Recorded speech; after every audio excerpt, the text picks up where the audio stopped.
It's not every day you as an artist get to exhibit your works in peculiar places, but surprisingly, there was this one time my high school had a physics club as an extra curriculum.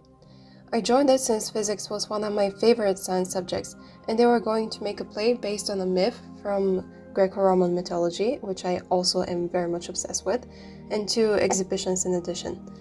So the pieces for those exhibitions were going to be constellations, and each artist had to make at least four, which was a ton of work since we always work on at least 35 by 50 centimeter canvases, traditional art of course, and we had to preferably read on the constellations chosen as well.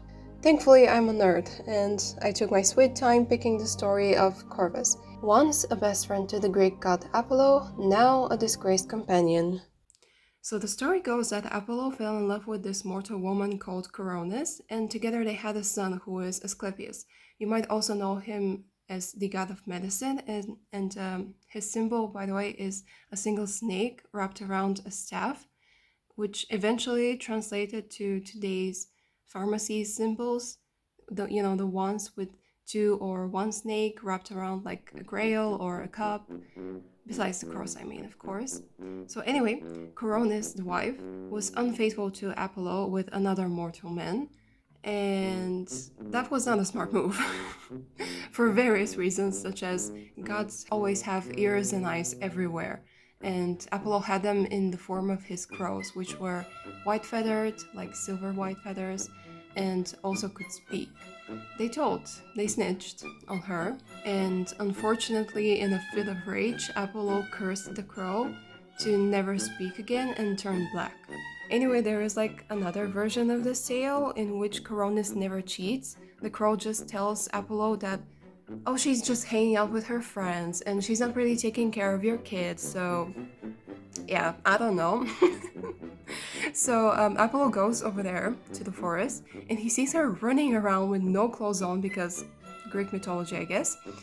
And he immediately thinks it's true, so he goes and shoots her with his arrows. And in her last moments, she tells him, no, your crow just lied to you, so yeah, our kid is fine, and guess now I'm dying. And so Apollo curses the crow to never speak again and turn black, and that is why all of our crows nowadays are black and try to speak but can't really, no. For this Greek tragedy, I used only pencils, and my favorite part is how I drew the texture of the two big branches so differently.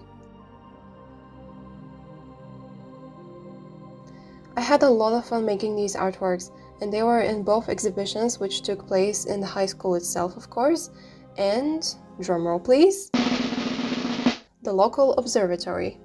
The whole club was also invited over for free, and we had a tour of the entire place. We got to see the planetarium show, and it was just one of my favorite things. I honestly would love to visit again. The rest of the constellations I drew will be revealed one by one in a series of TikToks, so stay tuned!